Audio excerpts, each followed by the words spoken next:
Tere! Mingisugune pretsedent on nagu loodud vist.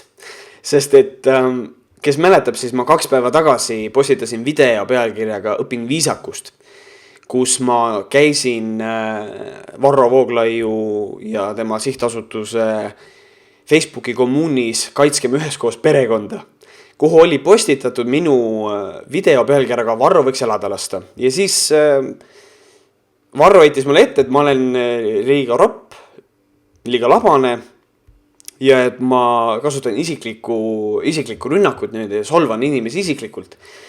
Ja siis ma vaatasin nagu kommentaariumite ja siis lugesin kommentaare ja kirjutasin ise samasuguse stilistikas, nagu siin olid kommentaarid, siis oma poolt ise endale nagu kommentaari.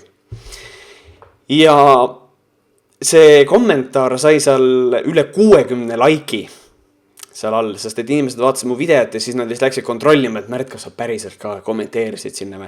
Jaa, kommenteerisin päriselt. Ja täna siis nüüd 2 päeva hiljem siis ma ei tea, kas Varro või mõni tema moderaatoritest järsku avastas. Fuck! Ja kustutas ära minu kommentaari sealt alt.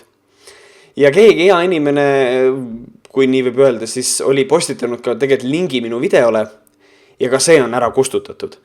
Aga nüüd mõelge natukene, sest kui te lähete sinna, vaadake minu videot, kui te seda veel teinud ei ole, ja siis minge vaadake seda kommentaariumit. Kõik kommentaarid, mis mu videos said esitatud, on endiselt üleval. Need on okei. Need sobivad. Minu kommentaar, mis on täpselt samasugune nagu enamus nendest kommentaaridest, mis seal olid, see ei sobi. See on liig vist. Ma ei tea, mul ongi nagu mingisugune pretsedent on loodud, aga ma ei saa aru, milline see pretsedent on. Et kas see on nagu see, et teiste inimeste kallal möliseda on super, okei, väga hea. Solvake, kirjutage, kuidas te tahate.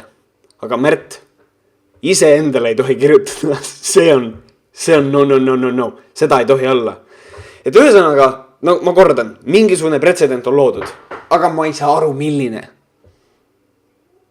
Terve laste aedreis. Kõik teised kommentaarid on okei. Minu oma ei olnud.